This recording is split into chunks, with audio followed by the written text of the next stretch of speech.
My name is Judy Cameron, and I was the first female pilot to be hired by Air Canada on April 10th, 1978. There weren't any other female pilots with the airline at that time, so it was kind of a big deal. There was a lot of media reports, a lot of stuff in the newspaper about it.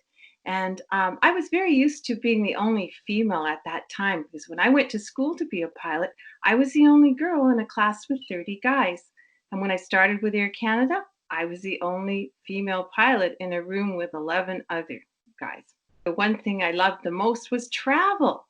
I got to see the most amazing sights. I saw sunrise over the Atlantic Ocean. I got to fly over the glaciers in Greenland. I've seen the Rocky Mountains in winter and fall. I mean, it's just beautiful every time I go across the Rockies.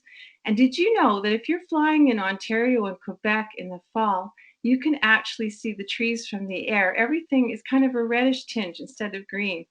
So it's pretty cool. And I love the places I got to fly to. I was in Rome. I could have dinner in a little cafe. I went to Barbados in the winter when it was snowing here. I really like traveling. It was a lot of fun. It was a challenge.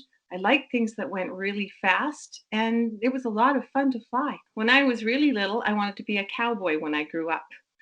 And then when I got a little bit older, I didn't have a clue what I wanted to be. In fact, I went to university and I was still trying to decide what I wanted to be when I got interested in flying. And it was a complete fluke. I got a job interviewing pilots and I was taken flying in a small airplane for the first time. And I absolutely loved it. And from that first flight, I knew I wanted to be a pilot. The very first time I flew, I was pretty old compared to most people. I was 13. And I remember taking a flight on a DC-9. And at the time, they were a brand new airplane for Air Canada.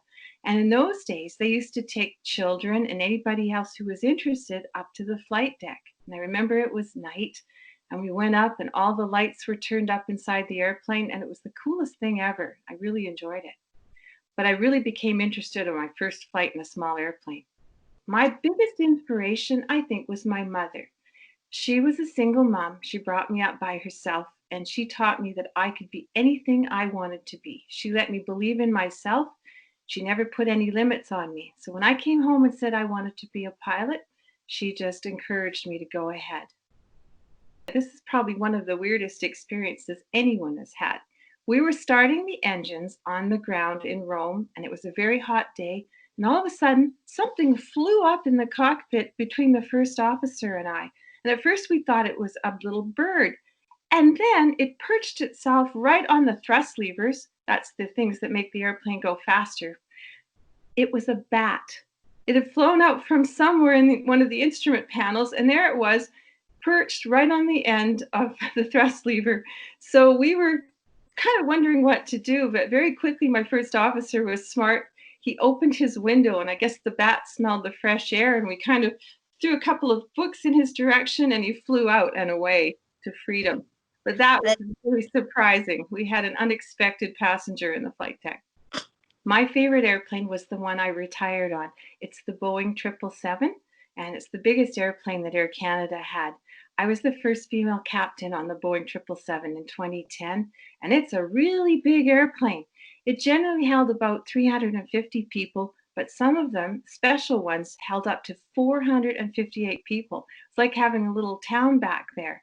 And as people were getting off the airplane, often we would stand to say goodbye, and it just felt like it kept coming and coming and coming. I was starting to think maybe they were getting on at the back of the airplane.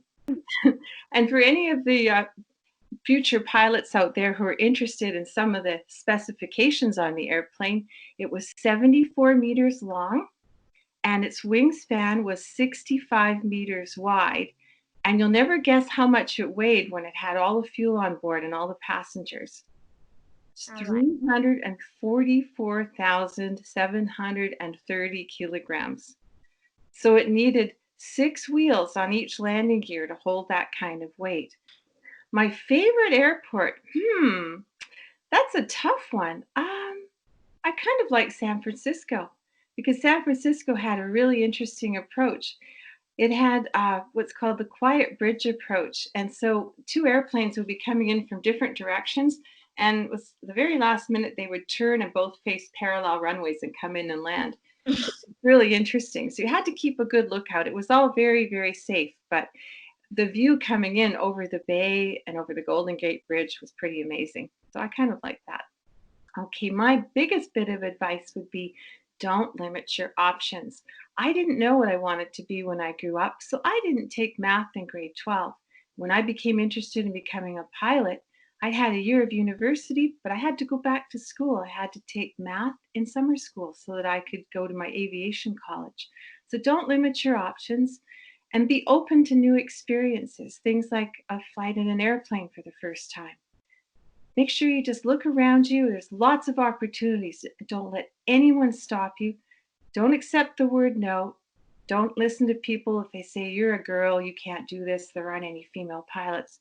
Don't listen to them. Do what you want to do. Listen to yourself and believe in yourself.